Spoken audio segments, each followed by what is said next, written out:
think about your closet. How many shoes do you have in your closet? I see 2, I see 3. Most of the men, with one exception, count the number of shoes they have in their closet on one hand. Did you remember to include all of your sporting equipment shoes? Golf, tennis, sneakers. All of a sudden, does that change the number of shoes that you have in your closet?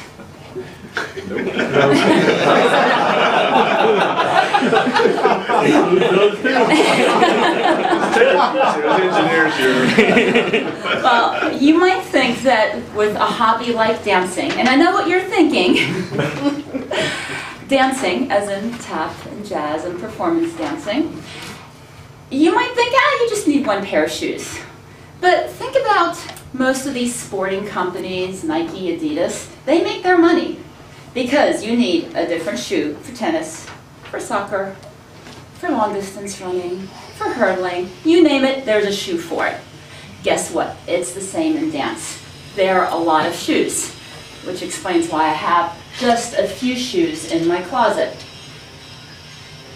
Not that many, but I have a picture of my closet.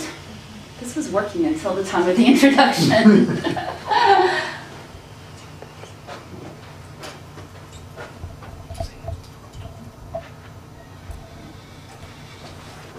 There we go. That's what happens. Good start. Yeah, really. This is a picture of some of the dance shoes in my closet. There are more. This is a dance bag. This is really important. Remember, when you think about band members, when you think about guitarists, etc., they need cases for their instruments. Well, if you're ever a performer in a show, you need a dance bag. Now, in addition to carrying around your shoes, you use it to carry around your makeup, some warm-up clothes, hair stuff, etc. But the most important part is that you're actually using this to carry shoes. Now, I started dancing with tap. And when you're a kid, you've got these flat little tap starter shoes. But the really cool thing is when you graduate to having tap shoes with heels. Oh. Now, you see that there's metal on the bottom of these shoes. That allows you to make those tap noises. And that also allows you to perform in shows like Anything Goes.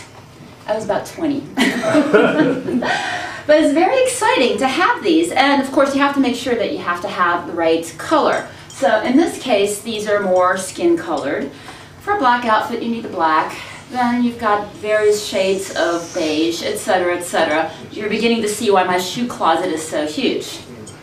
Now, the interesting thing is, after those starter shoes and tap that are flat, and then you graduate to these, the style these days is we are now back to flat tap shoes.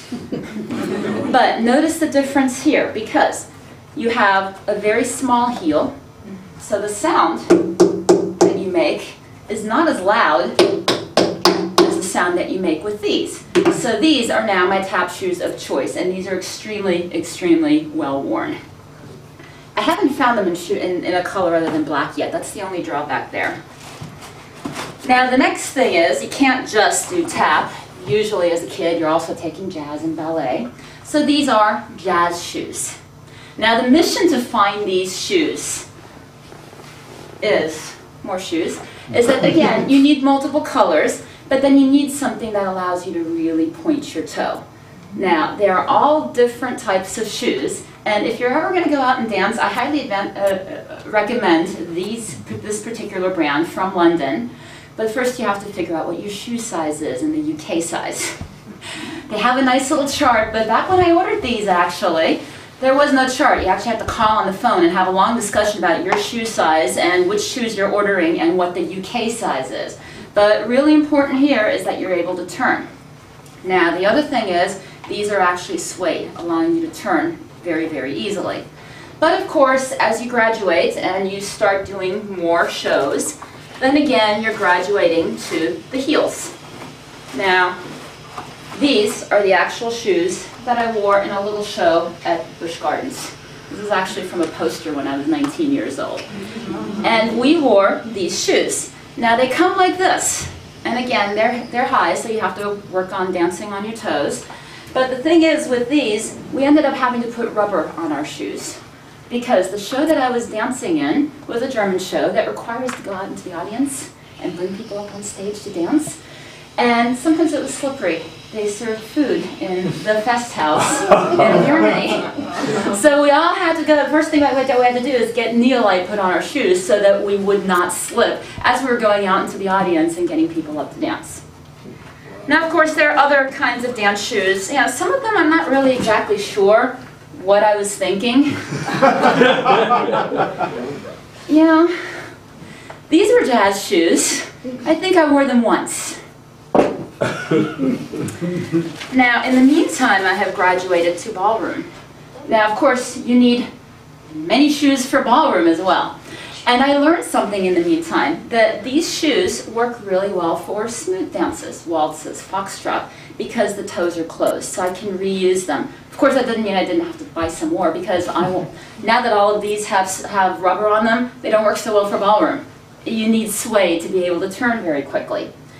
Now, the other thing is, for Latin dances, they're open-toed, because it's supposed to be sexier, and you can, you know, I don't know, paint your toenails or something, but that's the tradition, is that for smooth, you have the closed-toed shoes. For Latin, you have the open-toed shoes.